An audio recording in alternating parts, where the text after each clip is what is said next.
अब्दुल वाहिद खान सरपंच प्रहरादपुर ग्राम पंचायत। निश्चित भावे देखो ये जो आम सर्व पुरातन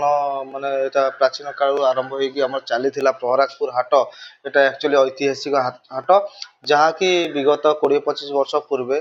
कौन सी कारणवशतः ए हाटटी संपूर्ण भाव बंद हो जाता किंतु परवर्ती पर्यायर आम देखा पाइलु ए हाट ना जमी भी अच्छी और हाटटी पुनरुद्धार करने कार्य आम आगे नेलु जो थे कि केवल कहवा गले अत्युक्ति हेनी समग्र पंचायतवासी और समग्र पंचायत लोक तत्सहित आम अंचल आखपाख पंचायत जो पड़ोशी पंचायत मान अच्छी से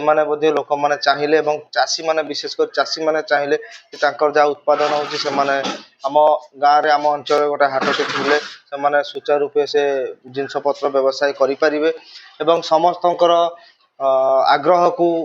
आम दृष्टि रखी ए हाट पे आगे गलु एवं आमर सब कलेक्टर ग्रीभांस दि जाता आमर तहसीलदार किशोर नगर से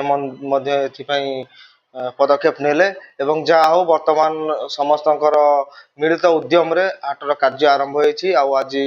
हाटर भीतर पट सफाई कार्यक्रम सरी निश्चय भाव किसी दिन भितर आम हाटटी आरंभ हम एवं निश्चय भाव आम अंचल लोक मैंने ए फलप्रद हे। तो हाट आम भी जहाँ शुणुचु जहाँ भी पूर्वपुरुष मैंने कहते पुराना लोक मैंने कहते हाटटी आमर प्रत्येक रविवार एवं गुरुवार आगु प्रचलित थिला एवं से क्रम आगू चढ़ापी आम आशा रखीचु। स्थानीय लोक मैंने तो निश्चित भाव बहुत उत्साहित अच्छा कहीं बहुत दिन आशा आकांक्षा पर हाटटी हवाक जाऊँगी आम स्थानीय अंचल सहित आमर आखापाखी अंचल लोक मैंने